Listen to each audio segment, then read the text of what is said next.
হে তরুণ যুবকেরা, হে আমার মুরব্বিয়ানেরা, একদিন গাছের উপর, কবরস্থানের গাছের উপর পা ঝুলিয়ে বসে বসে আল্লাহর জিকির করছে মানুষটা বাহালুল দানা, আল্লাহর ওলি বান্দা। পৃথিবীর আর কোনো মানুষ জানে না তিনি আল্লাহর ইবাদতে মাশগুল আছেন। লোকে তাকে পাগল মনে করেন, কারণ তিনি ঘুরে ঘুরে বেড়ান। হে তরুণ যুবকেরা, সেই পথ দিয়ে সেই জামানার সবচেয়ে বড় বাদশা, তার নাম হলো বাদশা হারুন আর রশিদ। বাদশা হারুন আর রশিদ সেই পথ দিয়ে লোক লস্কর নিয়ে, সঙ্গী সাথী নিয়ে, ঘাট বাটের সঙ্গে ঘোড়া উট নিয়ে ওই রাস্তা দিয়ে যাচ্ছে। দেখে পাগলটা গাছে ঝুলছে। বাদশা হারুন আর রশিদ তখন দাঁড়িয়ে গেছেন, দাঁড়িয়ে গিয়ে আওয়াজ দিচ্ছেন, এই পাগল গাছে কি করছিস? এই পাগল গাছে কি করছিস? কবরস্থানে কেন? এই পাগল কবরস্থানে কেন, গাছে কেন? তখন বাহালুল দানা বলছে, এই পাগল তুই কি করছিস? তুই এখানে দাঁড়ালি কেন? আরে বাপ রে বাপ, বাদশাকে বলেছে পাগল, মাথা খারাপ বাদশার, বুঝতে পারছিস? বলে আমি পাগল না তুমি পাগল? বলে আমি পাগল নয়, তুমি পাগল। বলে আমি বাদশা, আমার এত লোক লস্কর নিয়ে আমি দেশ শাসন করি, দেশের কাজ করছি, আর তুমি আমাকে পাগল বলছো? আমি কবরস্থানে আছি, গাছের উপরে বসে আছি, তো তুমি আমাকে কেন পাগল বলছো? এমন সময় দেখতে পাওয়া যায়, হে তরুণ যুবকেরা, হে আমার মুরব্বিয়ানেরা, শুনে রেখে দিন বাবা, জেনে রেখে দেন। সেই সময় বাহালুল দানা বললেন, শোনো হে বাবা বাদশাহ, তুমি নিজেকে বড় চালাক মনে করছো আর আমাকে বড় পাগল মনে করছো। তার কারণ হলো আমি কবরস্থানে আছি, আমি কবরস্থানের ভিতরে আমি থাকি। বেশিরভাগ সময় কবরস্থানের ভিতরে এই সময়টা কাটাই, আমি গাছের উপর বসে থাকি। তুমি আমাকে পাগল মনে করছো বাদশা, আর নিজেকে বড় চালাক মনে করছো। আচ্ছা বাদশা বলো তো দেখি, তুমি যেখানে বাস করছো ওটা আসল ঘর না, এটা আসল ঘর? ও বাদশা শোনো, তুমি যেই জায়গায় বাস করছো, তোমার রাজপ্রাসাদে দুনিয়ার জমিনে বিচরণ করছো, ওই দুনিয়ার জমিনে বিচরণটা, রাজপ্রাসাদে থাকাটা তোমার কত দিনের বলো? 50 বছর, 60 বছর, 70 বছর। আর এই যে কবরটায় আমি বসে আছি, কবরস্থানে বিচরণ করছি, কবরের কাছে কাছে ঘুরে বেড়াচ্ছি, বলো এই কবরস্থানে মানুষ কতদিন থাকতে হবে? আজীবন কিয়ামত পর্যন্ত। তাহলে বলো তুমি যেখানে আছো সেই জায়গাটা হলো অল্প দিনের, আর আমি যেই জায়গায় আছি সেই জায়গা হলো কিয়ামত পর্যন্ত। তাহলে বলো কে চালাক, তুমি না আমি? কে পাগল, তুমি না আমি? আমার হিসাবে তুমি হলে পাগল, আর তুমি আমাকে পাগল বলছো? বাদশা বলে সর্বনাশ, এ তো সত্যিকারের পাগল নয়, এ তো সত্যিকারের পাগল নয়। তো ঠিকই বলছে, আমি অল্প দিনের জিন্দেগির জন্য লাপালাপি করছি, দৌড়দৌড়ি করছি, যে জায়গায় আমি বেশি দিন থাকবো না সেই জায়গার জন্য এত হুড়োহুড়ি। আর ও অরিজিনাল স্থায়ী ঘরের জন্য লাপালাপি করছে, স্থায়ী ঘর যেখানে হবে সেখানে ছুটোছুটি করছে, সেই কবরস্থানেও দিন কাটাচ্ছে। ওই তো বেশি চালাক, আমি তো পাগল, আমি তো বোকা। বাদশা স্যালেন্ডার করলো, বলল বাহালুল দানা আমাকে ক্ষমা করে দাও, আমি তোমাকে পাগল বলেছি, কিছু মনে করো না, কিন্তু তোমার কথার মূল্য আছে, তুমি আমাকে আরো কিছু উপদেশ দাও, আরো কিছু আমাকে জ্ঞান দাও, তোমার কাছ থেকে জ্ঞান নিতে হবে। বাহালুল দানা তারপর থেকে বাদশা বাহালুল দানাকে সম্মান করত। যখনই বাহালুল দানা রাজপ্রাসাদে যেতেন, বাদশা নিজের সিংহাসন ছেড়ে দিতেন, উঠে দাঁড়াতেন। বুঝতে পারছেন? তবে বাহালুল দানাকে তাও মাঝে মাঝে বুঝতে পারতেন না বাদশা, কারণ তার কাজকর্ম ছিল অন্যরকম। হে তরুণ যুবকেরা, হে আমার বন্ধুরা, শুনে রেখে দিন বাবা, জেনে রেখে দেন হে মুসলমান একটু লক্ষ্য করুন ভাইরা আমার, তরুণ যুবকেরা আমার, মুরব্বিয়ানেরা আমার, একদিন জিজ্ঞাসা করেন কিছু মানুষ বাহালুল দানা আল্লাহর মাহবুব বান্দা যারা বিশ্বাস করে মানে, তারা বলে হুজুর ও আল্লাহর মাহবুব বান্দা, ও হযরতে বাহালুল দানা আল্লাহর ওলি বান্দা, আমাদের জন্য দোয়া করুন, আমাদের জন্য দোয়া করুন। বড় মূল্য বৃদ্ধি বেড়ে গেছে, কাজকর্মের বাজারে মূল্য বৃদ্ধি, দাম বেড়ে গেছে, বাদশার আমলে বড় দাম বেড়ে গেছে, মূল্য বৃদ্ধি বেড়ে গেছে, সমাজের নিত্য প্রয়োজনীয় জিনিসের দাম আকাশ ছোঁয়া হয়ে গেছে, অনেক পয়সা দিয়ে মাল সম্পদ কিনতে হয়। আপনি একটু দোয়া করুন যাতে মাল সম্পদের দামটা কমে যায়, সমাজটা যেন সুন্দর হয়ে যায়, গরিবের জন্য যেন কোনো অসুবিধা না হয়। মূল্য বৃদ্ধি এখন বেড়েছে না কমেছে বলেন? আগে 100 টাকা নিয়ে বাজারে যেতেন, ব্যাগ ভর্তি বাজার হতো, এখন 100 টাকা নিয়ে গেলে ব্যাগের অর্ধেকটাও ভর্তি হয় না। কথা ঠিক না ভুল? হে তরুণ যুবকেরা, আল্লাহ বলছেন বান্দারে তোরা আমার হয়ে যা। হে তরুণ যুবকেরা, হে আমার বন্ধুরা, হে আমার মুরব্বিয়ানেরা, শুনে রেখে দিন বাবা, জেনে রেখে দেন মুসলমান, আল্লাহ বললেন বান্দারে তোরা আমার হয়ে যা, আমি আল্লাহ তোদের হয়ে যাব। বাহালুল দানাকে বলা হলো মূল্য বৃদ্ধি অনেক বেড়ে যাচ্ছে, আপনি একটু দোয়া করুন যেন ব্যবস্থা হয়। সেই সময় তিনি বললেন চিন্তা করো না, ভয় পেও না, ভয় পেও না, চিন্তা করো না, তুমি আল্লাহর হয়ে যাও, আল্লাহ তোমার হয়ে যাবেন। আমি এসব নিয়ে চিন্তা করি না, তার কারণ হলো যতটুকু রুজি আমার আল্লাহ আমার তাকদীরে রেখেছেন তার থেকে বাড়বেও না আর কমবেও না। দেখছেন ঈমানি শক্তি কাকে বলে? কি বলে ঈমান? যতটুকু রুজি আমার আল্লাহ আমার তাকদীরে রেখেছে এটার বাড়বেও না আর কমবেও না। বুঝতে পারছেন? ঈমানদার যদি আমি আপনি হয়ে যাই, আমার আপনার ঈমানি শক্তি যদি ঠিক জায়গায় চলে আসে, আপনাকে কেউ কষ্ট দিতে পারবে না, ভয় পাবেন না, চিন্তা করবেন। হে তরুণ যুবকেরা, হে আমার বন্ধুরা, হে আমার মুরব্বিয়ানেরা, শুনে রেখে দিন বাবা, জেনে রেখে দেন মুসলমান, হে তরুণ যুবকেরা, হে আমার মুরব্বিয়ানেরা, আমার আল্লাহ তাআলা কি না পারেন বাপ ভাইরা আমার। একটা বাস্তব উদাহরণ আপনাদের দিই। গ্লোরি জাহাজ প্রশান্ত মহাসাগরের বুক চিরে চলছে, প্রশান্ত মহাসাগরের বুকের উপর দিয়ে গ্লোরি জাহাজ চলে যাচ্ছে, বিনোদনের জাহাজ, আরামায়েশের রণতরী। হে তরুণ যুবকেরা, আরামায়েশের জাহাজ ভাই আমার প্রশান্ত মহাসাগরের বুক চিরে চলে যাচ্ছে, টাইটানিক জাহাজের মতো সুন্দর, টাইটানিক জাহাজের মতো বিনোদনের জাহাজ। হে তরুণ যুবকেরা, টাইটানিক জাহাজের মালিকের সঙ্গে গ্লোরি জাহাজের মালিকের মিল আছে। টাইটানিক জাহাজের মালিক বলেছিল আমার এই জাহাজকে ধ্বংস করতে পারে পৃথিবীর কেউ নাই। হে তরুণ যুবকেরা, সে বলেছিল স্বয়ং ভাই আমার গড এলেও আমার জাহাজকে ধ্বংস করতে পারবে না। সেরকম একই কথা গ্লোরি জাহাজের মালিকও বলেছিল। হে তরুণ যুবকেরা, হে আমার মুরব্বিয়ানেরা, আপনারা শুনেছেন টাইটানিক জাহাজ পৃথিবীর বিখ্যাত একটা জাহাজ, যে জাহাজ হাজার হাজার মানুষকে নিয়ে বেশ কিছুদিনের জন্য সামুদ্রিক ভ্রমণে বেরিয়েছিল। হে যুবকেরা, হে আমার মুরব্বিয়ানেরা, ওই জাহাজে এমন কোন বিনোদন ছিল না যে ওই জাহাজের ভিতর ছিল না। জাহাজের ভিতরে সুইমিং পুল, জাহাজের ভিতরে খেলার মাঠ, জাহাজের ভিতরে বিভিন্ন আরামায়েশের জায়গা।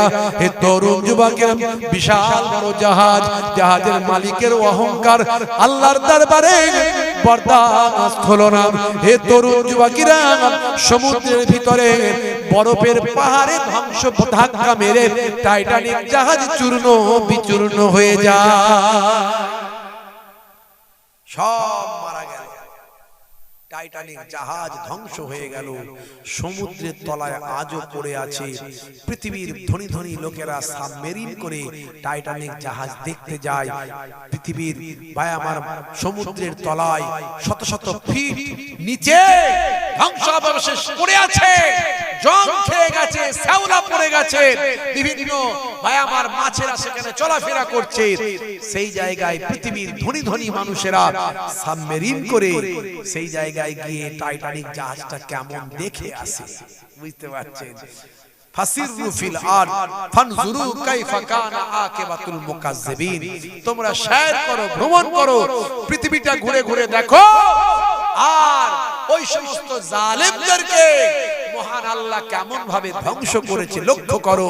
যদি ওই জালেমদের ধ্বংসাবশেষগুলো তুমি দেখো, তোমার আল্লাহর প্রতি ঈমানের শক্তি বেড়ে যাবে। যারা বলেছিল আমাদের ক্ষমতার উপরে কারো ক্ষমতা নাই, ফেরাউন বলেছিল আনা রাব্বুকুমুল আলা, আমি হলাম তোমাদের বড় খোদা। আর ছোট ছোট এক একটা করে পুতলা দিয়েছিল, স্ট্যাচু দিয়েছিল, দিয়ে বলেছিল এগুলো হলো তোমাদের ছোট খোদা। ছোট খোদাগুলো ঘরে গিয়ে রেখে দেবে, আর আমি হলাম বড় খোদা। মুসা নবী বলেছিল এই ফেরাউন তুই কিসের খোদা? মুসা নবী সঙ্গে দুশ্মনী শুরু হলো। মুসা নবীকে তার রাজ ক্ষমতা নিয়ে মুসা নবীকে মারার জন্য ছুটতে লাগলো। ভাইরা আমার, মুসা নবীকে আল্লাহ বললেন হে নবী মুসা, নীল দরিয়া পার হয়ে যাও, দরিয়ার ধারে যাও, আমি আল্লাহ দরিয়ার ভিতর দিয়ে তোমার রাস্তা বানিয়ে দেব। জোরে হবে না? হে তরুণ যুবকেরা, বন্ধুরা আমার শুনেন, দরিয়ার ধারে হযরত মুসা নবী তার বনি ইসরাইলের সঙ্গী সাথী ভক্ত ও সাহাবাদের নিয়ে নীল দরিয়ার সামনে মুসা নবী চলে গেলেন। এমন সময় ভাই আমার বিরাট বড় সমুদ্র নদী। হে তরুণ যুবকেরা, হে আমার মুরব্বিয়ানিরা, এমন সময় ভাইরা আমার আল্লাহকে বললেন আল্লাহ এবার কেমন করে নদী পার হব? সেই সময় আল্লাহ বললেন হে নবী মুসা, তুমি তোমার হাতের লাঠিটা নদীর পানিতে, নদীর পাড়েতে তুমি আঘাত করো। এই আঘাত করার সঙ্গে সঙ্গে আমি আল্লাহ 12টা রাস্তা বানিয়ে দেব। হে তরুণ যুবকেরা, বনি ইসরাইল সম্প্রদায়ের 12টা গোত্রের জন্য 12টা রাস্তা আমার আল্লাহ বানিয়ে দিলেন। হে তরুণ যুবকেরা, 12টা রাস্তা দিয়ে মানুষ চলতে লাগলো। ভাই আমার বিশাল সমুদ্র, বিশাল নদী ভাই আমার পার হতে লাগলো। নদীটা পার হয়ে চলে গেল, মুসা নবীর শেষ লোকটা উঠে গেল, আর ফেরাউনের শেষ লোকটাও পানিতে নেমে ভাই আমার রাস্তায় নেমে পড়ল। এমন সময় কেবলমাত্র ফেরাউনের লোকেরা নদীতে আছে, নীল দরিয়ায়, লোহিত সাগর নীল দরিয়ায় আছে। বাবা হে তরুণ যুবকেরা, হে আমার মুরব্বিয়ানেরা, আমার আল্লাহ বললেন হে দরিয়ার পানি, হে নীল দরিয়ার পানি তুমি সমান হয়ে যাও। বলার সঙ্গে সঙ্গে নীল দরিয়ার পানি সমান হলো, সকলেই ডুবে মরল। ফেরাউন তখন ডুবছে আর উঠছে, আল্লাহর ফেরেশতা গিয়ে হাজির হয়েছে। ফেরাউনের লেখনী নিয়ে গিয়ে এক সময় ফেরাউনের কাছে আল্লাহর ফেরেশতা পরীক্ষা করার জন্য গিয়েছিল। যখন সে সিংহাসনে বসেছিল তখন তাকে গিয়ে বলেছিল হে বাদশা ফেরাউন, যে গোলাম মনিবের খায় আর নিজেকে মনিব বলে দাবি করে, এমন নেমোখারাম গোলামের কি শাস্তি হওয়া উচিত?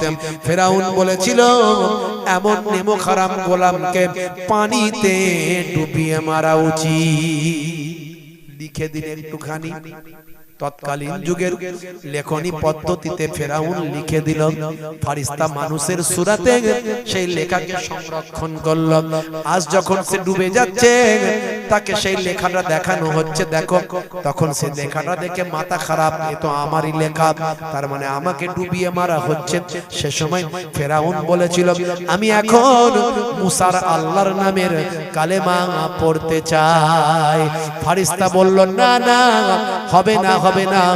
আমার আল্লাহ কোরআন মাজিদে জানিয়ে দিলেন, হে ফেরেশতা বলে দাও, হে তরুণ যুবকেরা, হে আমার মুরব্বিয়ানিরা, সেই সময় ফেরেশতা বলে দিয়েছিল না, এখন আর তোমার কালেমা কবুল হবে না। হে যুবকেরা, হে আমার মুরব্বিয়ানেরা, শুনে রেখে দিন বাবা, জেনে রেখে দেন, আমার আল্লাহ কোরআন মাজিদের ভিতরে সুন্দর করে সেই সময়ের কথা বর্ণনা করেছেন। আমার আল্লাহ বলে দিয়েছেন, আলিয়াউমা নুনাজ্জিকা বিবাদানিকা লিতাকুনা লিমান খালফাকা আয়াত। আজকের দিনে আমি তোমার জিসমটা বাঁচিয়ে দিচ্ছি, তোমার জিসমটা অক্ষত থাকবে, সমুদ্রের পানিতে পচে যাবে না, এই নীল দরিয়ার পানিতে ধ্বংস হবে না, কোন জীবজন্তু তোমার দেহটাকে খেতে পারবে না। আজকের দিনে আমি তোমার জিসমটাকে রক্ষা করব, পরবর্তীকালে তোমার জিসমটা অক্ষত অবস্থায় থাকবে, যাতে করে আফটার জেনারেশন, পরবর্তী প্রজন্ম কিয়ামত পর্যন্ত তোমার জিসমটাকে দেখে তারা শিক্ষা লাভ করতে পারে। তোমার শরীরটাকে কিয়ামত পর্যন্ত মানুষ দেখবে আর শিক্ষা নেবে, এটা একটা দৃষ্টান্ত হয়ে থাকবে। এই হলো সেই ফেরাউন যে নিজেকে আল্লাহ বলে দাবি করেছিল।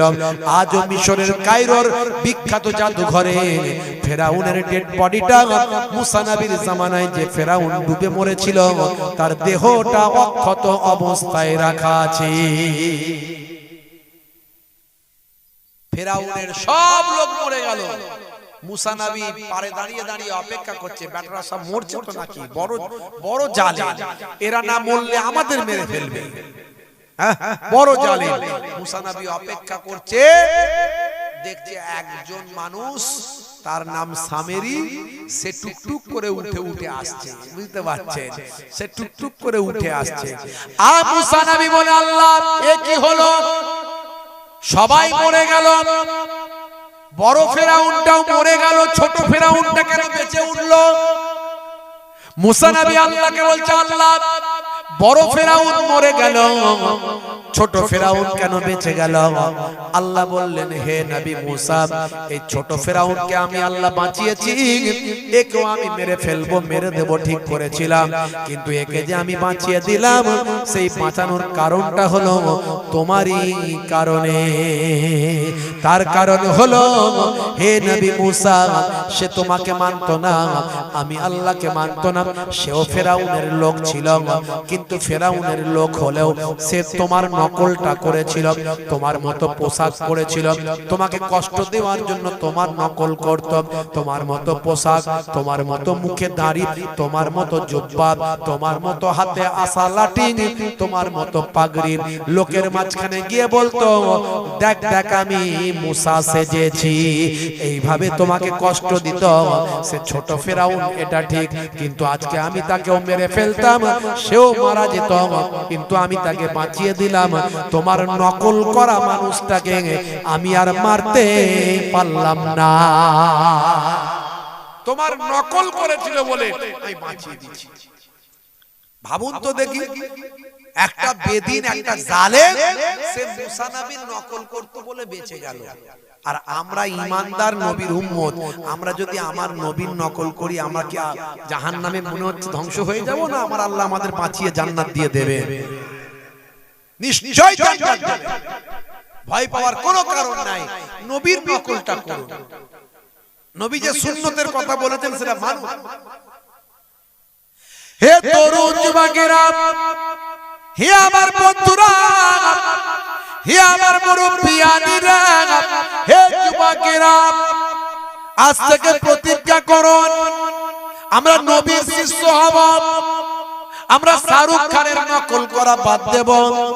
মুসলমানের ছেলে শাহরুখ খানের নকল করে, সলেমান খানের নকল করে, তাদের মতো চুল রাখে, তাদের মতো পোশাক পরে, তাদের মতো কথা বলে, তাদের মতো স্টাইল দেয়, হাতে বালা লাগায়, কানে দুল লাগায়, আছে না নাই? হাতে পড়ছে বালা, কানে লাগাচ্ছে দুল, মাথার পেছনে লম্বা চুল, এদিকটা চেচে ফাঁকা, ওদিকটা ফাঁকা, সামনে দিকটা দিয়ে পেছনটা ঢাকা, তাতে করেছে খোপা, আবার কালারিং করে রং করেছে কাকাতুয়ার মাথায় ঝুটি, খ্যাঁকশিয়ালি পালায় ছুটি, গরু বাছুর দাঁড়িয়ে আছে আর ঘুঘু পাখি ডাকছে গাছে। আছে না নাই স্কিন টাইট গেঞ্জি, স্কিন টাইট প্যান্ট, জিন্সের প্যান্ট আবার 3-4 জায়গায় ছিঁড়ে বলে সলেমান খানের চাস্তো ভাই। আছে না নাই গায়ে হাতে ট্যাটু আঁকা, ট্যাটু করেছে গায়ে হাতে ট্যাটু আঁকা, হেঁটে চলে আঁকা বাঁকা, কাছে গেলে দেখা যায় সুস্থ ছেলে না, তিরঙ্গার দুর্গন্ধে টেকা যায় না, তিরঙ্গার দুর্গন্ধে টেকা যায় না। ভালো চলছে ধান্দা, খাচ্ছে রজনীগন্ধা, কারবারে অশান্তি চালাচ্ছে শান্তি, মন করবে কমল, খাচ্ছে ওরা বিমল, যেখানটা বসবে সেখানটা চষে দিয়ে বেরিয়ে যাবে পুচ পুচ পুচ, বুঝতে পারছো? ওখানটা পচিয়ে দিয়ে বেরিয়ে যাবে, 12 বছর ঘাস জন্মাবে না। এক একটা ছেলে দেখবেন এমন তিরঙ্গা গুটকা খায়, ওদের জিভ ঠোঁট দাঁত, কোনটা জিভ কোনটা ঠোঁট আর কোনটা দাঁত চেনা যায় না, সব এক কালার, বুঝতে পারছো? আবার আমি বেশি বলি বলে আমার সামনে যখন থাকে ওই ছেলেগুলো, ওরা আবার মুখ খোলে না, মুখটাকে চেপে রাখে। যদি কোনো হাসির কথা হয় দাঁত বেরিয়ে যাবে, মুখ দেখতে পেয়ে যাব, দাঁত দেখতে পেয়ে যাব, সেজন্য যখন হাসে করে হাসে, বুঝতে পারছো? ভাইরা আমার, জলসার দিনে জলসা কমিটির ছেলেদের টেনশন বাড়ে না কমে? বেড়ে যায়। সেদিনে দেখবেন অন্যদিন যদি 10টা তিরঙ্গা খায়, ওদিনে জলসা কমিটির যে ছেলেগুলো খায় ওরা 30টা চালাচ্ছে, একসঙ্গে 3টে করে মারছে আর পুচ পুচ করে শুধু ফেলছে, বুঝতে পারছো? আবার যদি হুজুর আসতে একটু 10 মিনিট দেরি হয়ে যায়, ওর আবার ঘাম ঝরে যায়, গাড়ি থেকে নামছি, দূর থেকে ছুটে ছুটে আসছে কমিটির ছেলে আর আস্তে আস্তে সালাম দিচ্ছে, হুজুর আসসালামু আলাইকুম, সর্বনাশ করেছে, মুখে মাল ভরে রেখেছে রে, বুঝতে পারছো? ভাইরা আমার, তরুণ যুবকেরা আমার, আর আমার এই তিরঙ্গা গুটকার গন্ধ আর বিড়ি সিগারেটের গন্ধ এত খারাপ লাগে, মানে এত কষ্ট হয়, খারাপ বলবো মানে কষ্ট হয়, মনে হয় বমি হয়ে যাবে। মাঝে মাঝে আমি চিন্তা করি, আমার যদি এত গন্ধ লাগে তো এদের বউগুলো কেমন করে টেকে। আবার চিন্তা করি, না রে, আমরাই তো ওয়াজে বলি স্বামীর পায়ের তলায় স্ত্রীর জান্নাত, তাই আমাদের মায়েরা অনেক ভালো, বুঝতে পারছেন? স্বামীর পায়ের তলায় জান্নাত, স্বামীকে নারাজ করলে হবে না, দরকার হলে জান্নাত যে কোনো ভাবে নিতে হবে। মাঝে মাঝে তো অনেকে আবার স্বামীর পাটা হলে চেক করে দেখে জান্নাত গেল কোথায়, বুঝতে পারছেন? মায়েরা আমার, আসলে তা নয়, তার মানে স্বামীর দেখাশোনা করলে স্বামী রাজি হলেই জান্নাত পাওয়া যাবে, না হলে হবে না। তো আমাদের ঘরের মায়েরা স্বামীদের কখনো কষ্ট দিতে চায় না, আলহামদুলিল্লাহ, এটা আমরা বড্ড আনন্দিত যে আমাদের ঘরের মায়েরা অনেক ভালো। কিন্তু এই ওয়াজটা অনেক হুজুর করে না, যেমন স্বামীর পায়ের তলায় মায়েদের জান্নাত, স্ত্রীদের জান্নাত, তাই স্ত্রীদের স্বামীকে কষ্ট দিলে চলবে না। কিন্তু এই ওয়াজটা অনেকে করে না, স্বামীর স্ত্রীর সার্টিফিকেট ছাড়া, স্ত্রীর ক্লিন চিট ছাড়া, সার্টিফিকেট ছাড়া কোনো স্বামীও কিন্তু জান্নাতে যেতে পারবে না। এই ওয়াজ সবাই করে না, আজকে করে দিয়ে গেলাম।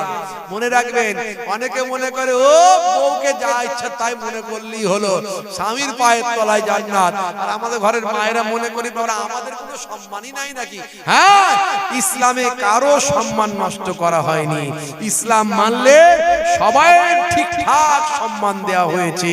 এই জন্য বলি ইসলাম ধর্মটাকে ভালো করে বুঝতে হবে, বুঝলে বুঝ পাতা, না বুঝলেই তো তেজ পাতা, বুঝতে পারছেন? ভাইরা আমার, তরুণ যুবকেরা আমার, মুরব্বিয়ানেরা আমার, মুসলমানের ছেলে বুক ফুলিয়ে বলে হয়েছি বাপের বেটা, মরবো একদিন, ভয় কি রে? ক্ষমতা হয়েছে ক্ষমতার বড়াই করে, টাকা পয়সা হয়েছে টাকা পয়সার বড়াই করে, পকেটে 2-4টে এটিএম কার্ড আছে তার ক্ষমতা দেখায়। ভাই আমার, শরীর হয়েছে বাহু হয়েছে বাহু বল দেখায়, ওরে এক থাপ্পড় মারবো পাঁপড় ভাজা খাইয়ে দেবো।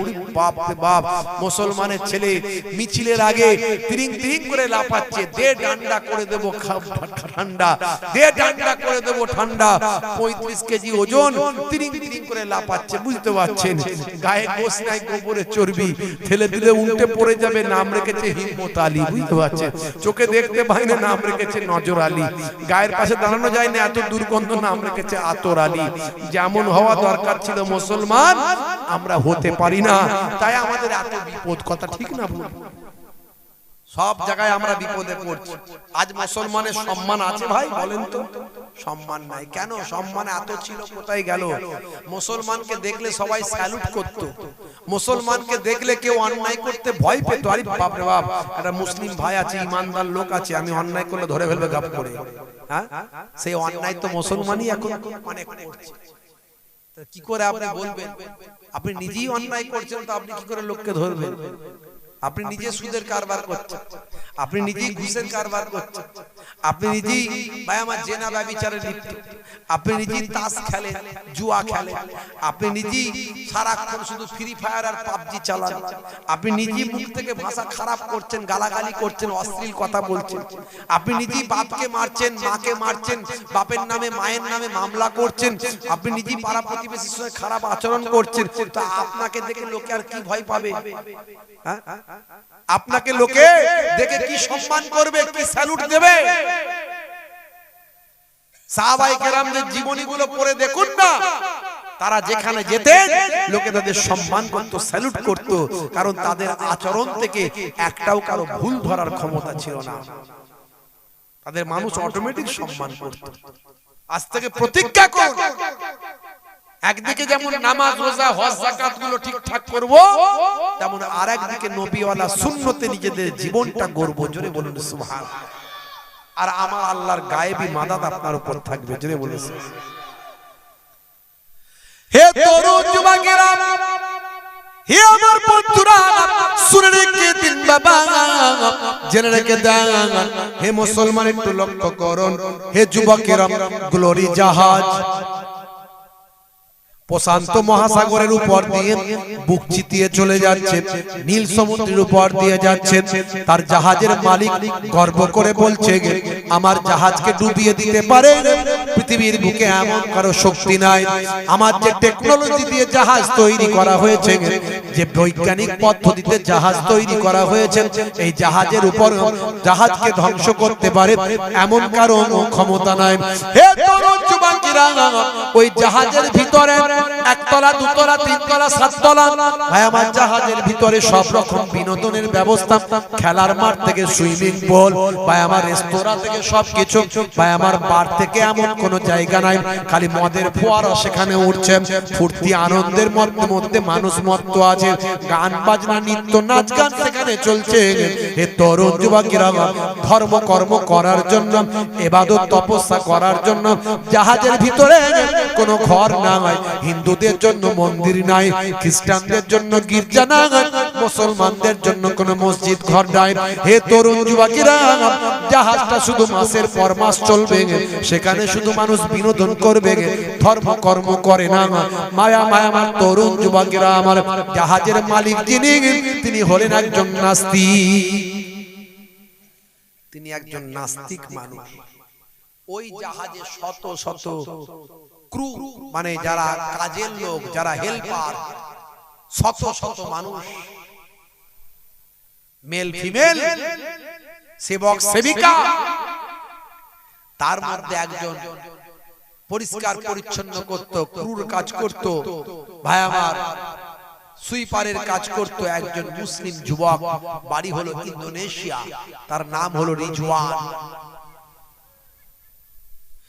হে তরুণ যুবকেরা, হে আমার বন্ধুরা, হে আমার মুরব্বিয়ানেরা, সেই রিজওয়ান যখন জাহাজের চাকরিতে এসেছিল, মা বলেছিল, বাবা শুনে রেখে দাও, জেনে রেখে দাও, এই যে আমার ছোট্ট কোরআন মাজিদটা তোমার সঙ্গে রাখবে। ওই জাহাজে শুধু বিনোদন, আনন্দ, ফুর্তি ছাড়া কিছু না হয়। সেই জায়গায় তোমার ঈমানকে রক্ষা করার জন্য আল্লাহর কোরআন মাজিদটা নিয়ে যাও। সময় পেলে আল্লাহর কোরআন মাজিদটা পড়বে। আর বাবা, যে কোনো অবস্থায় থাকো না কেন, নামাজ ছেড়ে দিও না। জোরে হবে না, জোরে হবে না। আমরা কাজের বেলায় বলি কাজ আগে না নামাজ আগে? জোরে বলে।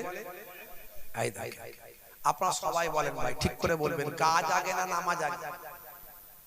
অনেক মানুষ বলে না, কজন বলছে নামাজ আগে। যারা নামাজ আগে বলছে তারা হয়তো কাজটা কি আগে করে, নামাজ পরে পরে কি না পরে কোনো ঠিক নাই, কথা ঠিক না বল। আর যারা বুঝে গেছে তারা চুপ করে আছে, বলে হুজুর আমরা তো কাজের টাইমে কাজটাই আগে করি, নামাজ নালে পরে হবে হবে, কাজা হবে হবে, অসুবিধা নাই। কি জি ভালো করে বলুন তো, 100 জনের 95 জন 5 ওয়াক্ত নামাজ পড়ে না, কথা কি আমি ঠিক বলছি না ভুল বলছি? 5 জন 100 জনের 5 জন 5 ওয়াক্ত নামাজ পড়ে জামাতে। আপনাদের এখানে হয়তো সবাই পড়ে নাকি? আরে হ্যাঁ হু দেন না ভাই, রাগ করছেন নাকি? এখানে সবাই পড়ে নাকি? বলে হুজুর কাজ করব না নামাজ পড়ব? নামাজ কে বলো না কাজ আছে, কাজকে বলো আমার নামাজ আছে। বলুন তো ইনশাআল্লাহ। আজ থেকে বলতে পারবো তো? কাজ, কাজের কাজকে আমরা বলবো এ কাজ আগে আমার নামাজ। আজান হয়েছে মানে নামাজের ডাক এসে গেছে। ডাক যখন আল্লাহর ডাক, এটা দুনিয়ার কোনো মানুষের ডাক নয়, এটা আল্লাহর ডাক। যখন আল্লাহর ডাক দিয়েছে সঙ্গে সঙ্গে মসজিদে যাব, ওযু করব, নামাজ পড়ব। 15 মিনিট সময় লাগবে, 12 মিনিট সময় লাগবে। 5 ওয়াক্ত নামাজ পড়তে 1 ঘন্টা সময় লাগে। 1 ঘন্টা নামাজে দিলে আমার আল্লাহ বলেছেন আমি তোমার 23 ঘন্টা কামিয়াবি দান করে দেব। ফজর গেল ঘুমে ঘুমে, জোহর বেলাতে কাজ, আসর গেল তাসার আড্ডায়, মাগরিব হেলা ফেলায়। নামাজ তোমার সঙ্গের সাথী, নামাজ হলো গোরের বাতি। নামাজ বিনা এই দুনিয়ায় সবই যে বৃথা। বান্দা নামাজ পড়ো, আঁকড়ে ধরো, ছেড়ো না নামাজ এক জীবনে। করো না কাজা, হবে যে সাজা।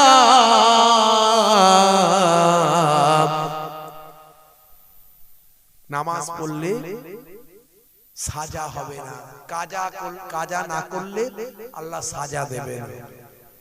করোনা কাজা, হবে যে সাজা, দোজখ ঠিকানা আখিরাতে। দোজখ ঠিকানা আখিরাতে। বান্দা নামাজ পড়ো, আঁকড়ে ধরো, ছেড়ো না নামাজ এক জীবনে। করোনা কাজা, হবে যে সাজা, দোজখ ঠিকানা আখিরাতে। দোজখ ঠিকানা আখিরাতে। আল্লাহ তাআলা আমাদের দোজখের ঠিকানা থেকে, জাহান্নামের ঠিকানা থেকে আমাদের হেফাজত করেন। বলুন আল্লাহুম্মা আমিন, বলুন আল্লাহুম্মা আমিন। ওই জাহাজের ক্রু, জাহাজের সেবক খাদেম, সুইপার রিজওয়ান, ইন্দোনেশিয়ার একটা মুসলিম যুবক, মায়ের কথা মতো নামাজ কাজা করতো না।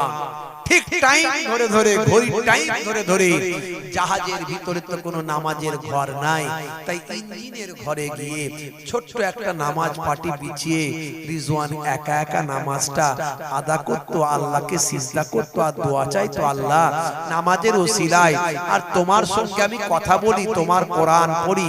কোরআন পড়া মানে আল্লাহর সঙ্গে কথা বলা। তোমার সঙ্গে আমি কথা বলি আর তোমার কাছে সিজদা দিই। আমার ঈমানটাকে রক্ষা করো, আমাকে হেফাজত করো, এই পাপের জগৎ থেকে আমাকে বাঁচিয়ে রেখো। জোরে হবে না? জোরে হবে না? হে তরুণ যুবকেরা, হে আমার বন্ধুরা, একদিন যখন ওই জাহাজের প্রধান ক্যাপ্টেন, প্রধান মালিক, ওই জাহাজের মালিক প্রধান ক্যাপ্টেন সিসি ক্যামেরায় দেখতে পায় এই জাহাজের ভিতরে ওই রিজওয়ান অবসর সময় কাজ তার হয়ে গিয়েছে, যখন অবসর সময় জাহাজের এক কোনায় বসে বসে আল্লাহর কালামুল্লাহ পাক তেলাওয়াত করে, পকেট থেকে পকেট কোরআন মাজিদটা পড়ে। এমন সময় জাহাজের মালিক চিন্তা করলো, আহারে আমার এই জাহাজের উপরে কেউ ধর্ম করা চলবে না, আমি তো বিজ্ঞানে বিশ্বাসী, আমি তো নাস্তিক, আমার এই জাহাজে কেউ কোরআন পড়বে এটা আমি মেনে নিতে পারি না।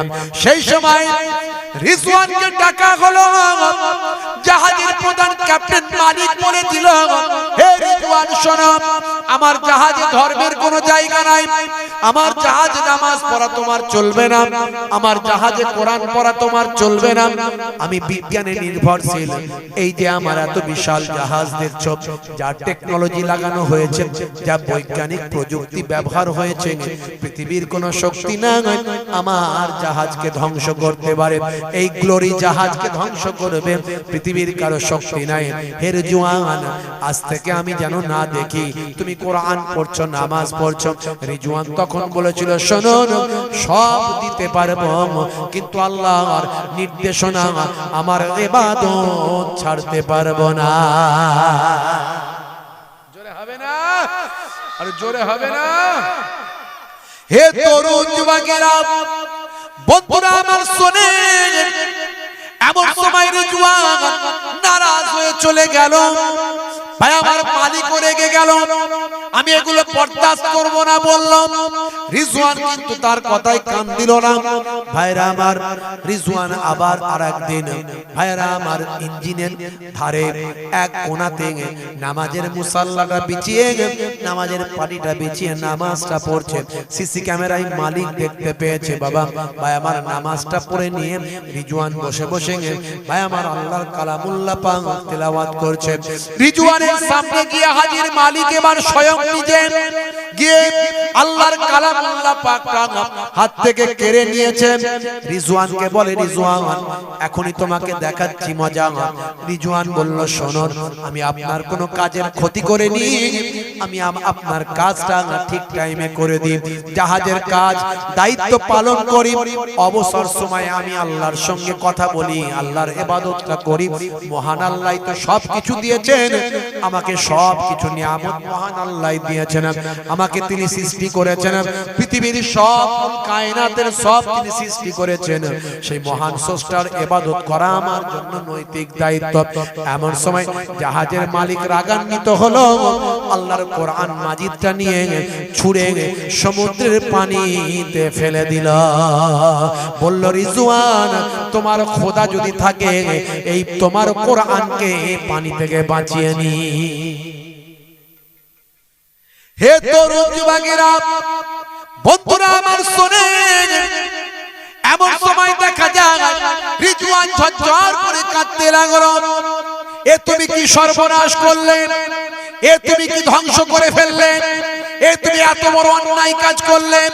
হে তরুণ যুবকেরা, হে আমার মুরব্বিয়ানেরা, শুনে রেখে দিন বাবা, জেনে রেখে দেন। রিজওয়ান তখন সিজদায় পড়ে গেল। সিজদায় গিয়ে আল্লাহর কাছে টুকরে টুকরে কাঁদতে লাগলো, আল্লাহ তোমার কালামুল্লাহ পাকের সঙ্গে বেয়াদবি হয়েছে, তুমি আমাকে ক্ষমা করে দাও, আমার উপর রাজি হয়ে যাও, আমার উপর নারাজ হইও না। ওই জালেম তোমার কালামুল্লাহ পাককে সমুদ্রের পানিতে ফেলে দিয়েছে। আমার আল্লাহ, আমার মাবুদ, আমি বড় নিরুপায় হয়ে গেছি।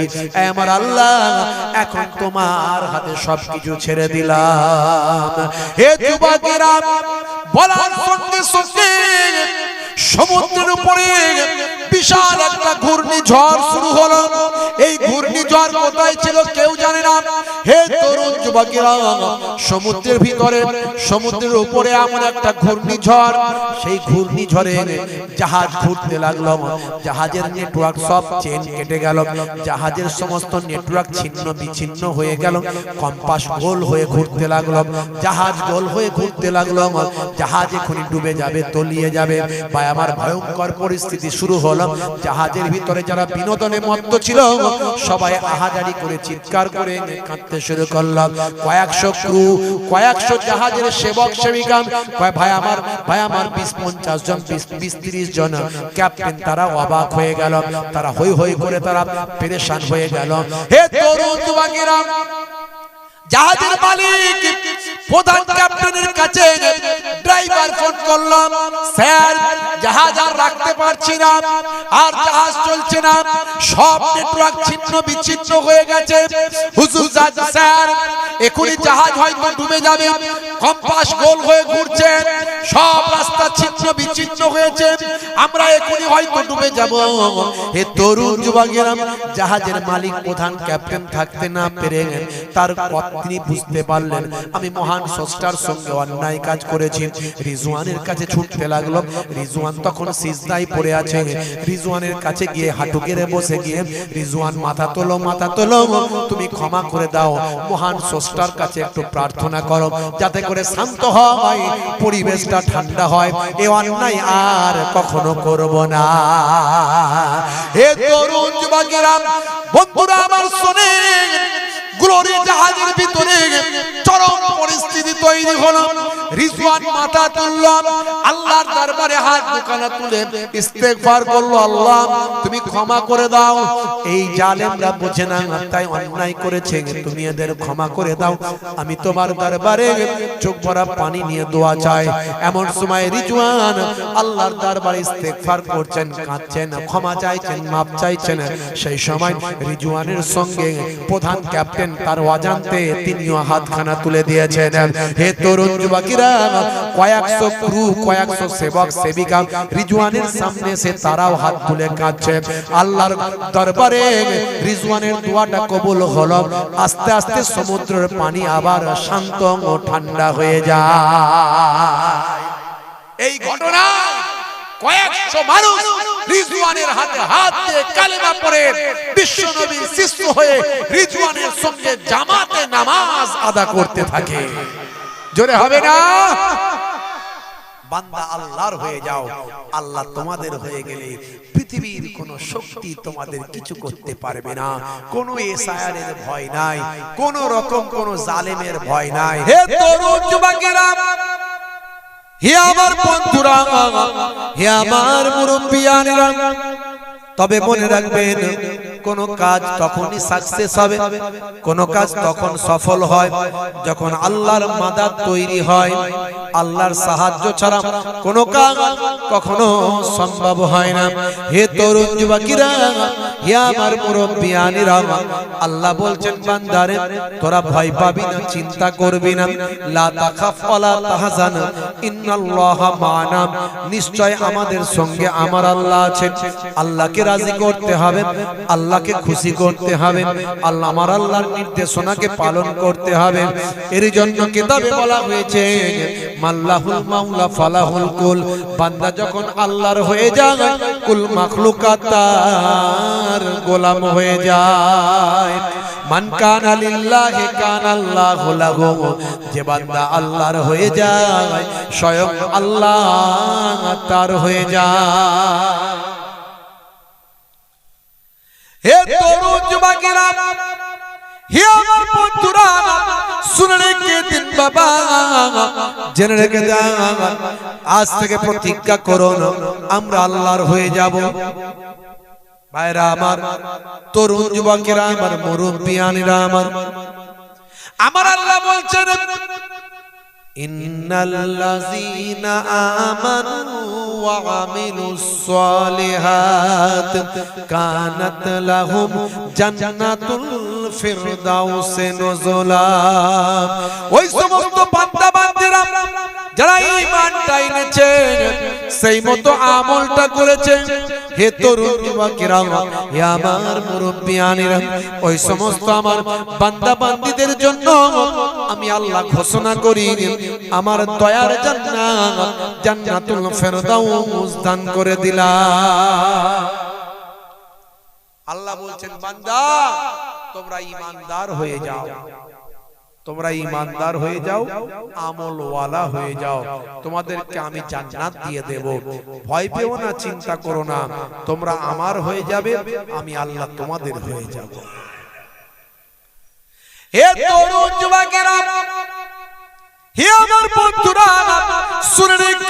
বাবা জেনে রেখে দেন হে মুসলমান একটু লক্ষ্য করুন আল্লাহ বললেন বান্দারে হে দুনিয়ার মানুষ শুনে রেখে দাও তোমাদের জন্যই তো আমি আল্লাহ সব নিয়ামত দান করেছি গাছপালা তরুলতা ফল ফুল হাজারো সমস্ত রকম নাজ নিয়ামত আকাশ বানিয়েছি তোমাদের জন্য ছাদ জমিন বানিয়েছি তোমাদের জন্য বিছানা আমি আল্লাহ দিনের বেলা সূর্য দিয়েছি পৃথিবীকে আলো বানিয়েছি লাইট দিয়েছি দিন করেছি যাতে তোমরা রুজি রুটি ইনকাম করতে পারো কাজ কারবার করতে পারো ব্যবসা বাণিজ্য করতে পারো হে তরুণ যুবকেরা আমি আল্লাহ রাত বানিয়েছি এই রাতের বেলা আমি আল্লাহ আকাশে চাঁদ দিয়েছি তারা দিয়েছি আকাশটাকে সুন্দর করেছি যাতে করে রাতের অন্ধকারে তোমরা আরামে থাকতে পারো তোমরা আরামের মধ্যে নিদ্রা যাপন করতে পারো হে যুবকেরা হে আমার মুরব্বিয়ানেরা রাতকে তোমাদের নিদ্রার বানিয়েছি দিনকে তোমাদের রুজি রুটির করেছি আর তোমাদেরকে আমি আল্লাহ জোড়ায় জোড়ায় সৃষ্টি করেছি ওয়া খালাকনাকুম আজওয়াজা তোমাদের জোড়ায় জোড়ায় সৃষ্টি করেছি তোমাদের জন্যই তো আমি আল্লাহ সব নাজ নিয়ামত হে তরুণ যুবকেরা পৃথিবীতে যত মাখলুক আছে পৃথিবীতে যত প্রাণী আছে সবচেয়ে আমি আল্লাহ মানুষকে শ্রেষ্ঠত্ব দান করেছি সম্মানিত করেছি আমার আল্লাহ সুন্দর করে বলেছেন লাকাদ কাররামনা বানি আদামা হে তরুণ যুবকেরা শুধু তাই নয় আমার আল্লাহ বলেন মানুষকে আমি আল্লাহ সবচেয়ে সুন্দর করেছি মানুষকে সুন্দর করে সৃষ্টি করেছি আমার আল্লাহ সুন্দর করে বলে দিয়েছেন লাকাদ খালাকনাল ইনসানা ফি আহসানি তাকবীম বন্ধুরা আমার আল্লাহ বললেন হে দুনিয়ার মানুষ শোনো হে দুনিয়ার মানুষ জেনে রেখে দাও আমি আল্লাহ তোমাকে কত নিয়ামত দিলাম কত কিছু দান করলাম আমি আল্লাহ তোমাদের আরো কত কি তোমাদেরকে দান করেছি ফালিয়াবুদু রাব্বাহাযাল বাইত আল্লাযী আত'আমাহুম মিন জু'ইন ওয়া আমানাহুম মিন খাউফ হে দুনিয়ার মানুষ শোনো তোমাদের উচিত আমি আল্লাহ আমার ইবাদত করা আমার উপাসনা করা আমার ইবাদত বন্দেগী করা তোমাদের দায়িত্ব এবং কর্তব্য তোমরা বেনামাজি হবে এটা হতে পারে না তোমরা নামাজি হয়ে যাও পরেশগার হয়ে যাও তোমাদের উচিত আমি আল্লাহ আমার ইবাদত করা কারণ ক্ষুধা লাগলে আমি আল্লাহ তোমাদের খাওয়াই আর যখন তোমরা ভয় পাও ভীত হও করোনার ভয় এনআরসির ভয় এনপিআর এর ভয় ঝড়ঝটিকা তুফানের ভয় বজ্রপাতের ভয় ভূমিকম্পের ভয় আমি আল্লাহ তোমাদের ভয়টা তখন দূর করে দিতাই ক্ষুধা লাগলে আমি আল্লাহ খাওয়াই আর ভয় পেলে ভয়টা দূর করে দিতাই তোমাদের উচিত আমি আল্লাহ আমার ইবাদত যেন হয় ক্ষুধা লাগলে কে খাওয়ায় জোরে বলে একজন বলছে বউ খাওয়ায় কি করে বলে হুজুর বউই তো রান্না করে দেয় না কথা ঠিক বউ রান্না করে দেয় কিন্তু গলায় যদি টিউমার হয় খাদ্যনালীতে যদি ক্যান্সার হয় আর পেটে যদি আলসার হয় খাবারটা কি পেটে ঢুকবে ভাই বলছে না ঢুকবে না আমি এই জন্যই বলি আল্লাহ বলেছেন বান্দারে পেট পর্যন্ত খাবারটা পৌঁছে দিয়ে হজমটা আমারই ইশারায় হয় আমার কুদরতি ক্ষমতায় হয় এর জন্য আমি আল্লাহ বলি ক্ষুধা লাগলে আমি আল্লাহ তোমাদের খাওয়াই জোরে হবে না আর যখন তোমরা ভয় পাও ভীত হও আমি আল্লাহ তোমাদের ভয়টা দূর করে দিই হে বান্দা শুনে রেখে দাও তোমাদের উচিত আমি আল্লাহ আমার ইবাদত করা জোরে বলে সুবহানাল্লাহ আমরা দুনিয়া করে ব্যস্ত দুনিয়া দুনিয়া করে ব্যস্ত। দুনিয়ার কাজ কর্ম ব্যবসা বাণিজ্য সব ঠিকঠাক হয়, আল্লাহর হুকুমের বেলায় হয় না। দুনিয়ার মোহে পড়ে ভাই আমার চাকচিক্য আরাম আয়েশ, দুনিয়া কদিনের। আমার আল্লাহ সুন্দর করে বললেন, হে তরুণ যুবকেরা, কোরআন মাজিদে আমার আল্লাহ বললেন, বাল তুসিরুনাল হায়াতাদ দুনিয়া ওয়াল আখিরাতু খায়রুম ওয়া আবকা। হে তরুণ যুবকেরা, এই দুনিয়া হলো তোমাদের জন্য ক্ষণস্থায়ী, আর পরকালটা হলো তোমাদের জন্য চিরস্থায়ী। বান্দা পরকালের কথা চিন্তা করো। এই জীবনে ভাই আমার তুমি মারা যাবে, এই দুনিয়া হলো অল্প দিনের, এখানে তুমি মারা যাবে, কিন্তু পরকালে আর তোমার মৃত্যু হবে না। হয় তুমি চিরস্থায়ী জান্নাতি হবে, না হলে চিরস্থায়ী জাহান্নামী হবে। ওরে বান্দা শুনে রেখে দাও, এখানে তো অল্প দিনের, 40 বছর 50 বছর 60 বছর 70 বছর, দেখতে দেখতে দিন চলে যায়, দেখতে দেখতে দিন চলে যায়। কিয়ামতের আলামতের একটা আলামত হলো সময় হলো তাড়াতাড়ি চলে যাবে। আগে সপ্তাহ অনেক দেরিতে আসতো, এখন সপ্তাহ যেন ভাই আমার অল্প কিছু দিনের মধ্যে, কয়েক দিনের মধ্যে সপ্তাহ চলে আসছে। এই তো জুম্মার দিনে নামাজ পড়লাম, আবার জুম্মা চলে এলো। হে তরুণ যুবকেরা, বছর হবে মাসের মতো, মাস হবে সপ্তাহের মতো, আর সপ্তাহ হবে দিনের মতো। কিয়ামতের বড় আলামত, এই দুনিয়া হলো ক্ষণস্থায়ী, পরকাল হলো চিরস্থায়ী। এখানে তুমি মারা যাবে, সেখানে আর কখনো মরবে না। একজন বড় আল্লাহওয়ালা বুজুর্গ মানুষ ছিল, আল্লাহর মাহবুব বান্দা, লোকে তাকে পাগল বলতো। নাম হলো বাহালুল দানা। বাহালুল দানা, লোকে পাগল বলতো। সব সময় কবরস্থানে থাকতো, বুঝতে পারছেন? বেশিরভাগ সময় কবরস্থানেই কাটাতো। কবরের ভাঙা কবরের ধারে শুয়ে থাকতো, কবরের ভাঙা কবরের ভিতরে শুয়ে থাকতো, কখনো কবরস্থানে গাছের উপর উঠে বসে থাকতো। কবরস্থানই বেশি থাকতো। আর জ্ঞান ছিল, আল্লাহ দিয়েছিল জ্ঞান প্রখর, মারাত্মক আল্লাহর কুদরতি জ্ঞান আল্লাহ দিয়েছে, বুঝতে পারছেন? ভাইরা আমার, তরুণ যুবকেরা আমার, মুরব্বিয়ানেরা আমার, আগামী কাল মনে হয় হিয়ারিং আছে, তাই তো নাকি? ভয় পাওয়ার কোনো কারণ নাই, চিন্তা করার কোনো কারণ নাই। অতটা সহজ নয়, একটা নাগরিককে বেনাগরিক করবে এত হিম্মত নয়। এই কিছুদিনের জন্য হ্যারেস করতে পারে, কালকে একটু হ্যারেস হতে হবে, লাইন দেওয়া, এই দেওয়া সেই দেওয়া। ঐক্যবদ্ধ থাকবেন। কোন অন্যায় দেখলে সম্মিলিতভাবে গণতান্ত্রিক পদ্ধতিতে, সংবিধানকে মান্যতা দিয়ে গণতান্ত্রিক পদ্ধতিতে আপনি প্রতিবাদ করবেন। জি হ্যাঁ, সব সমস্যা আছে, তার সমাধানও আছে, ভয় পাওয়ার কোনো কারণ নেই। আমার নিজেরও হেয়ারিং হয়েছে, বুঝতে পারছেন? অসুবিধা কিছু নাই। আপনি এদেশের নাগরিক, আপনার ডকুমেন্টস আছে, প্রমাণ আছে, আপনি এদেশের নাগরিক। আপনি এদেশের নাগরিক, আপনার ডকুমেন্টস আছে, প্রমাণ আছে, আপনার আধার কার্ড আছে, ভোটার কার্ড আছে, রেশন কার্ড আছে। এই তিনটে কার্ড তো কম্পালসারি সবার আছেই আছে। তারপরে আবার স্বাস্থ্যসাথী কার্ড, ব্যাংকের বই, গ্যাসের বই, ইলেকট্রিকের বিল, পানির বিল, এই অমুকের বিল, তমুকের বিল, তারপর আবার জমি যদি জায়গা যদি থাকে তার আবার দলিল, তার আবার পর্চা, হ্যাঁ আছে না নাই? তারপরে যদি আবার পড়াশোনা করে থাকে, মাধ্যমিকের সার্টিফিকেট, এইচএস, অমুক তমুক, গ্রাজুয়েশন, এই সেই হই হায় হায় অনেক কিছু আছে। এত কি ছেলের ঘরের মুয়া নাকি যে একটা নাগরিককে বেনাগরিক করে দেবে? আর আমাদের চাচারা বাপেরা ভয় পেয়ে যাবে? অত সহজ? মুসলমান ভয় পাওয়ার জাতি? বলেন, মুসলমান ভয় পাওয়ার জাতি নয়। কি হলো মুসলমান? এরা তো ভয় কিসের?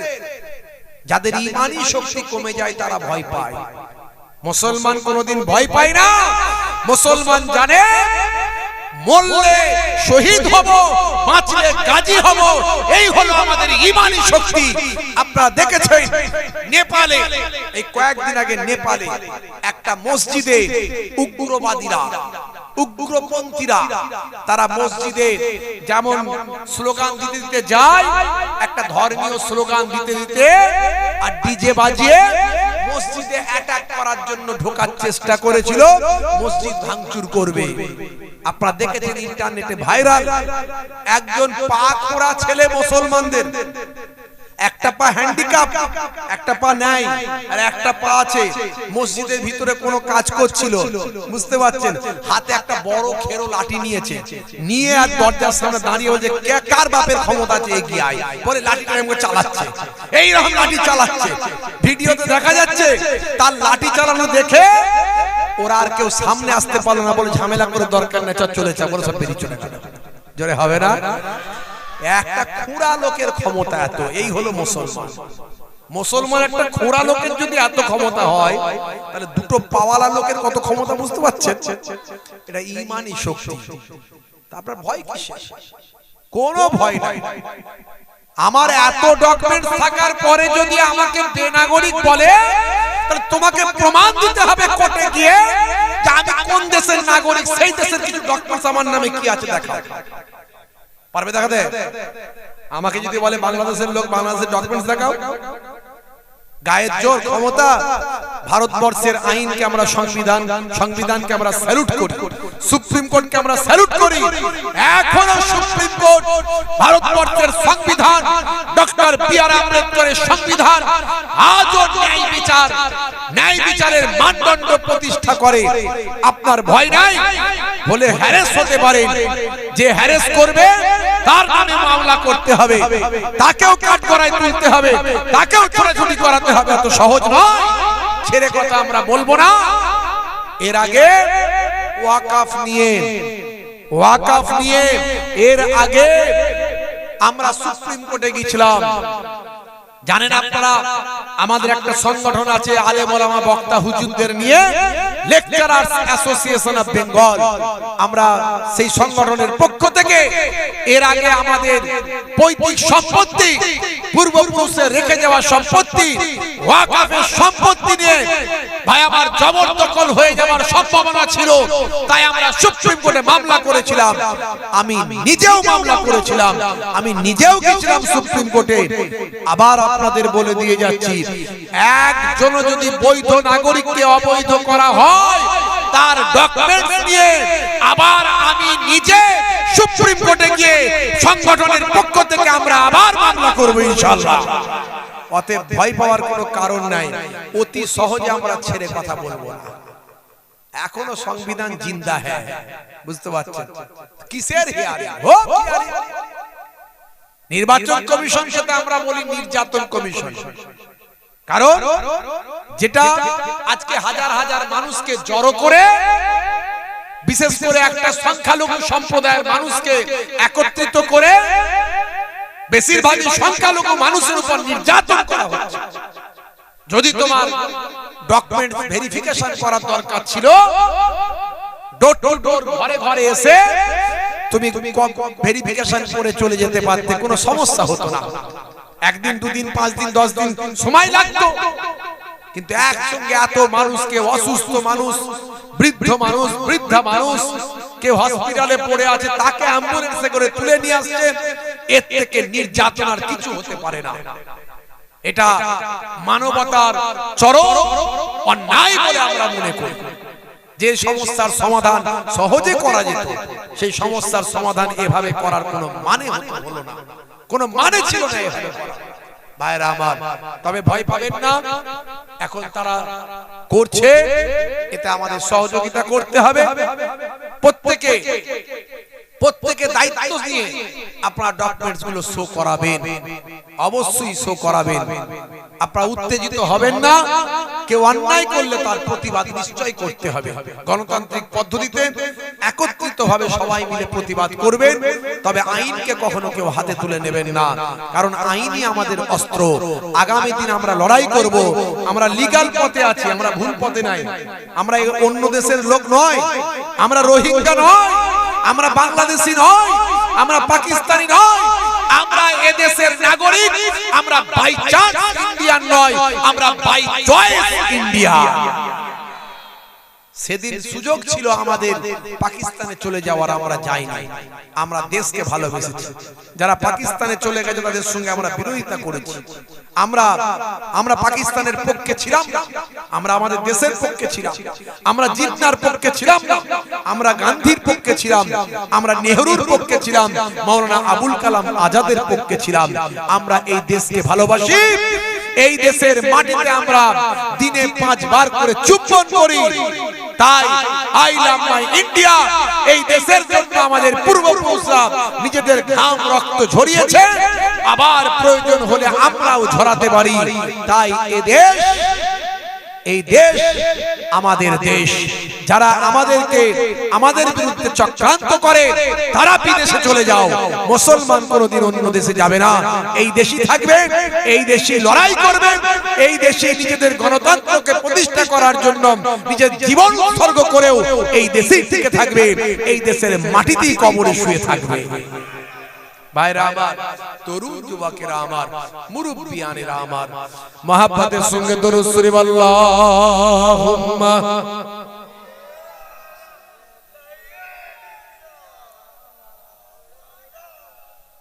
আল্লাহ বলছেন বান্দারে, মুসা নবীর সঙ্গে ফেরাউন জুলুম করেছিল, ফেরাউনকে ধ্বংস করেছিলাম। মুসা নবী আমার বন্ধু, মুসা নবী আমাকে ডেকেছিল, মুসা নবী আমার ইবাদত করেছিল। ফেরাউন জালেমকে আমি ধ্বংস করেছি, ফেরাউন বরবাদ হয়েছে। মুসা নবীর শান ইজ্জত আমি আল্লাহ বাড়িয়ে দিয়েছি। ইব্রাহিম নবীর সঙ্গে দুশমনি করেছিল নমরুদ। ইব্রাহিম নবী আমার খলিল, ইব্রাহিম নবী আমার বন্ধু, আমাকে ডেকেছিল। আর ওই জালেম নমরুদকে কানা খোরা মশা দিয়ে আমি ধ্বংস করেছিলাম। ইব্রাহিম নবীর শান মর্যাদা আমি আল্লাহ বুলন্দ করেছিলাম। আখিরি জামানার পয়গম্বর আমার আপনার নবীর শান মান ইজ্জতকে ধ্বংস করার জন্য আবু জাহিল আবু লাহাব অনেক অত্যাচার করেছে। আবু জাহিল আবু লাহাবকে আমি আল্লাহ ধ্বংস করেছি। আর আমার আপনার নবীর নাম সুনাম সুখ্যাতি মর্যাদা কিয়ামত পর্যন্ত বুলন্দ করেছি। ওরে বান্দা, চিন্তা করিস না, তোরা আমার হয়ে যা, আমি আল্লাহ তোদের হয়ে যাব। জালেমরা যতই চক্রান্ত করুক, আমি আল্লাহ আমার কৌশল সবাইয়ের উপর চলে। ওয়া মাকারু ওয়া মাকারাল্লাহ আল্লাহু খায়রুল মাকিরিন। জোরে হবে না ভাইরা আমার, তরুণ যুবকেরা আমার, সেই আল্লাহকে রাজি করুন। 5 ওয়াক্ত নামাজটা পড়ুন, নামাজ ছাড়বেন না। দুটো কাজ করুন, এক হলো নামাজ, সবচেয়ে বড় আল্লাহর নির্দেশ, সেই নামাজ ছাড়বেন না। আর সবচেয়ে বড় নবীর সুন্নত, মুখের দাড়ি। এই দাড়িটা বড় না রাখতে পারেন, ছোট হলেও রাখুন। এখন তো বিরাট কোহলি দাড়ি রেখেছে, হরভজন সিং রেখেছে, লিওনেল মেসি রেখেছে, নেতা মন্ত্রী রেখেছে, খেলোয়াড় প্লেয়াররা রেখেছে, বড় বড় সেলিব্রিটিরা রেখেছে। তা আপনার দাড়ি রাখতে লজ্জা কিসে? কে কি বলছে দেখার দরকার নাই। আপনি দাড়ি রাখবেন কোন সেলিব্রিটি রেখেছে বলে নয়, বিরাট কোহলি রেখেছে বলে নয়। আপনি দাড়ি রাখবেন নবীর সুন্নত বলে। দাড়িটা ছোট হতে পারে, আজ ছোট আছে, একদিন ইমানি শক্তি বেড়ে গেলে মুহিবুল্লাহ হুসাইনির থেকে বড় দাড়ি হয়ে যাবে। কিন্তু তার আগে যদি মরে যান, কবরে যাওয়ার পরে মুনকার নাকির ফেরেশতা এসে বলবে মান রব্বুকা, দেখতে পাবে নবীর সুন্নতটা ছোট হলেও মুখে রাখা, হতে পারে ওই দাড়িটাই হবে তখন নাজাতের জারিয়া। এই দুটো কাজ করুন, একদিকে নামাজ, বলুন ইনশাআল্লাহ। নামাজ পড়বো তো নাকি আমরা? কারা কারা পড়বেন হাত তুলে দেখান তো দেখি। এত বড় একটা ঘটনা শোনালাম, তারপরে অনেকে হাত তুলছে না। হুজুর নামাজ তো পড়বো না, হাত তুলে কি করবো নাকি? ক্যান্সার হতে পারে, টিউমার হতে পারে, প্যারালাইসিস হতে পারে। তুলুন তুলুন হাত তুলুন। নারে তাকবীর, নারে তাকবীর। সিলসিলা হক মুজাদ্দিদুজ জামান, মাসলাকে মুজাদ্দিদুজ জামান, বল্লভপুর গ্রামের ইসালে সব কমিটি বৃন্দ, গ্রামবাসী বৃন্দ, নারে তাকবীর। মাশাআল্লাহ, সবাই নামাজি হয়ে যাবে। কাজা হলে কাজা হবে, কাজা হলে কাজা পড়বেন, কিন্তু নামাজ ছাড়বেন না বাপ, নামাজ ছাড়বেন না। আমার মায়েরা বোনেরা, চারটে ভালো কাজ করবেন, 5 ওয়াক্ত নামাজ ছাড়বেন না, 5 ওয়াক্ত নামাজ ছাড়বেন না। বাচ্চারা গায়েতে অনেক সময় পেচ্ছাপ করে দেয়, বাচ্চারা পেচ্ছাপ করে দিলে মনে রাখবেন, বাচ্চাদের পেচ্ছাপ অনেকে মনে করে পবিত্র পাক, মনে করেন না? না, বাচ্চার পেচ্ছাপও পাক নয়। বাচ্চা তো মায়ের দুগ্ধ পান করে, হ্যাঁ, মায়ের দুগ্ধটাই তো বাচ্চার খাদ্য। মায়ের দুগ্ধ কোথা থেকে তৈরি হচ্ছে? বাচ্চার পেচ্ছাপও পাক নয়। যদি গায়ে পেচ্ছাপ লেগে যায়, আপনাকে ধুয়ে ফেলতে হবে, ধুতে হবে, কাপড় ধুতে হবে, সব ধুয়ে ফেলতে হবে। পবিত্র কাপড়, পবিত্র শরীর নিয়ে আপনি নামাজ পড়বেন, নামাজ ছাড়া চলবে না। অনেক নামাজ খুব কষ্ট হচ্ছে, আপনি সেখানে এত শরীরটা খারাপ, পাচ্ছি না, তখন নফল নামাজগুলো হয়তো বাদ দিলেন, কিন্তু নামাজ ছাড়া যাবে না।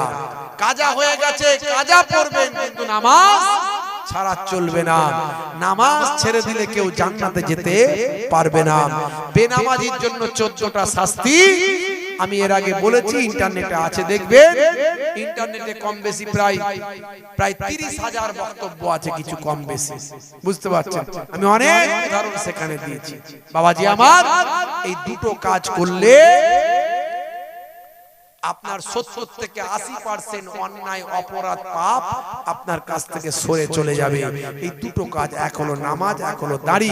দেখবেন আপনাকে লোকে স্যালুট করছে, আপনি যেখানে যাচ্ছেন উঁচু চেয়ার আপনাকে দিচ্ছে, যেখানে যাবেন দুনিয়াতে মানুষ সম্মান করবে, আর দুনিয়াতেও সম্মান পাবেন, আখিরাতেও ফারিস্তারা আপনাকে স্যালুট করবে। জোরে বলুন সুবহানাল্লাহ। জোরে হবে না? আল্লাহর মাহবুব বান্দা আল্লাহ আপনাকে করবে। বাপেরা আমার, তরুণ যুবকেরা আমার, সেই জান্নাতের বাগানে আমরা বসেছি। এই জান্নাতের বাগান আগামী বছর যাতে আবার কায়েম হয়, সেটা আপনারা চান তো নাকি? চান তো নাকি? আমি হয়তো আসবো না, অন্য কেউ তো আসবে, আবার তো কোরআন হাদিসের কথা বলবে। এই আগামী বছর এই জান্নাতের বাগান যাতে আবার কায়েম হয়, তার জন্য একটু দান আপনাদের কাছ থেকে নেব। দান সাদকা হলো ইসলামের একটা বড় নিয়ামত।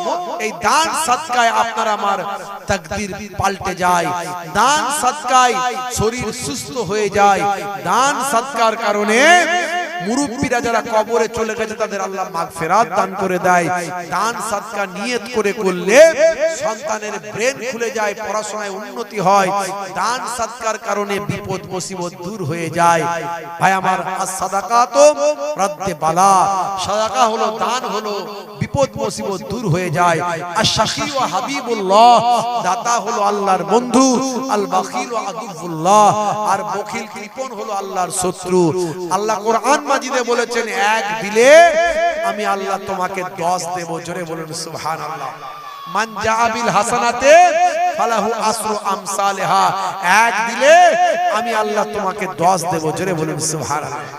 আর পাক পাঞ্জাতনকে ভালোবেসে যদি দেন, পাক পাঞ্জাতন পবিত্র 5টা বাদান যাদের বলা হয় আহলে বায়াত, এই আহলে বায়াতকে যদি ভালোবেসে দেন, আমি দোয়া চাইবো আল্লাহ যেন আহলে বায়াতের রুহানি নেক নাজার, নেক ফায়েজ আপনাদের নসিব করেন।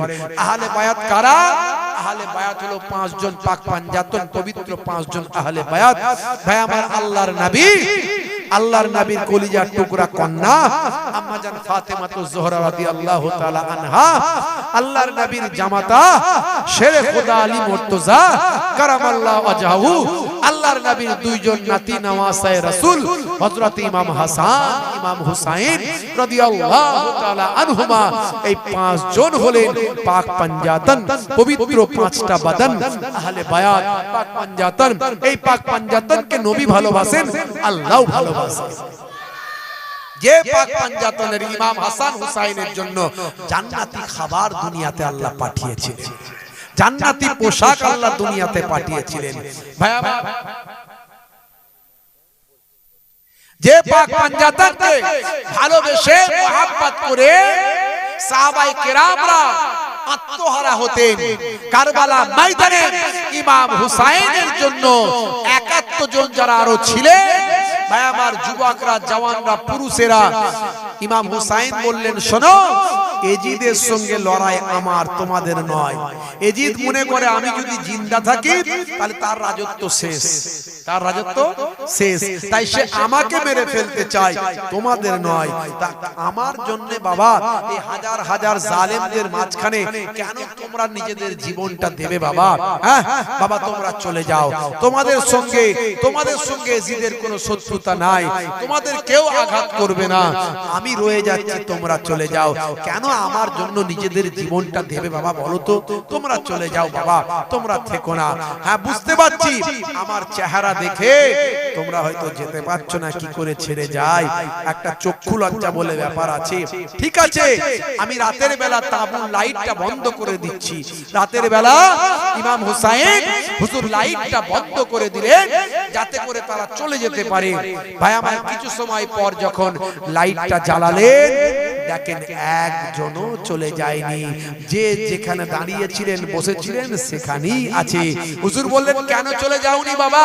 বলে, হুজুর আপনি হলেন আহলে বায়াতের উজ্জ্বল নক্ষত্র, আপনাকে ছেড়ে যদি আমরা চলে যাই, কাল কিয়ামতের দিনে আখিরি জামানার পয়গম্বরের সামনে আমরা আমাদের চেহারা দেখাতে পারবো না। আজ আপনার জন্য আমরা শহীদ হতে চাই, আমাদের কোনো অসুবিধা নাই। আহলে বায়াতকে ভালোবেসে তারা শহীদ হওয়ার কামনা নিয়ে চলতেন। সেই আহলে বায়াতের প্রেমিক আজও আছে, সেই আহলে বায়াতের ভালোবাসার মানুষ আজও আছে। পয়সা তো দূরের কথা, নিজেদের জীবন পর্যন্ত দিতে পারে। সেই পাক পাঞ্জাতনের ওসিলা দিয়ে আমি দোয়া চাইবো, আহলে বায়াতের ওসিলা দিয়ে দোয়া চাইবো, আহলে বায়াতের রুহানি নেক নাজার নেক ফায়েজ যেন নসিবে হয়, দুনিয়াও ধন্য হবে, আখিরাতে যেন আহলে বায়াতের সঙ্গে আখিরাতটা হয়, সুপারিশ সাফায়াতি পায়, আর আহলে বায়াতের সঙ্গে যেন আল্লাহ জান্নাতি করে দেয়। আহলে বায়াতের একজন প্রেমিক আছেন যার অন্তরে আহলে বায়াতের প্রেম আছে, পাক পাঞ্জাতনের প্রেম আছে, কিন্তু বহিঃপ্রকাশ হয়নি। এরকম একজন আছেন দাতা ভাই, গনি ভাই, ধনী ভাই, আহলে বায়াতের প্রেমিক। আমি খাস ভাবে দোয়া চাইবো, সেই আহলে বায়াতের বায়ামার সেই কুরাইশ খানদান, আহলে বায়াতের খানদানের নগণ্য গোলাম আমি, সেই খানদানের রক্ত আমার শরীরে চিটে ফুটা আছে, আমি অধম গোলামার। আপনার জন্য দোয়া চাইবো, মুসাফির হালাতে আছি, আপনাদের পীরের ঘরের আওলাদ আহলে বায়াতের একজন প্রেমিক আছে যাকে আল্লাহ ক্ষমতা দিয়েছেন, সবাই ভালোবাসেন, কিন্তু ক্ষমতা সবাইকে তো আল্লাহ দেননি, তার অন্তরে মহাব্বত আছে। একজন বহিঃপ্রকাশ দেখাতে পারেন আহলে বায়াতের সুপারিশ সাফায়াতি পাওয়ার জন্য পাক পাঞ্জাতনকে ভালোবেসে 5005 টাকা এরকম দেনেওয়ালা একজন আশিক এখানে আছেন, কারবারি ভাই, ব্যবসায়ী ভাই, যাকে আল্লাহ ক্ষমতা দিয়েছেন। এই গ্রামের মানুষ জান্নাতের বাগানকে আপনি ভালোবাসেন, নবীর যে আলোচনা, কোরআনের আলোচনা, কত টাকা কত দিকে চলে যায়, খেলায় মেলায় বিভিন্ন জায়গায় কত টাকা খরচা হয়ে যায়, বেড়াতে গিয়ে এখানে ওখানে সেখানে, ভাই আমার কত টাকা কত দিকে করে ফেলেন। জান্নাতের বাগানে পাক পাঞ্জাতনকে ভালোবেসে, আহলে বায়াতকে ভালোবেসে একজন আহলে বায়াতের প্রেমিক আছেন আপনার গ্রামের জলসায়, জান্নাতের বাগান, সেই জান্নাতের বাগানে পাক পাঞ্জাতনকে ভালোবেসে 5005 টাকা দেনেওয়ালা একজন প্রেমিক কি পাবো? এখানে কেউ আছেন কারবারি ভাই, ব্যবসায়ী ভাই? সবাইকে আমি বলিনি, যার আল্লাহ ক্ষমতা দিয়েছেন তিনি দেবেন।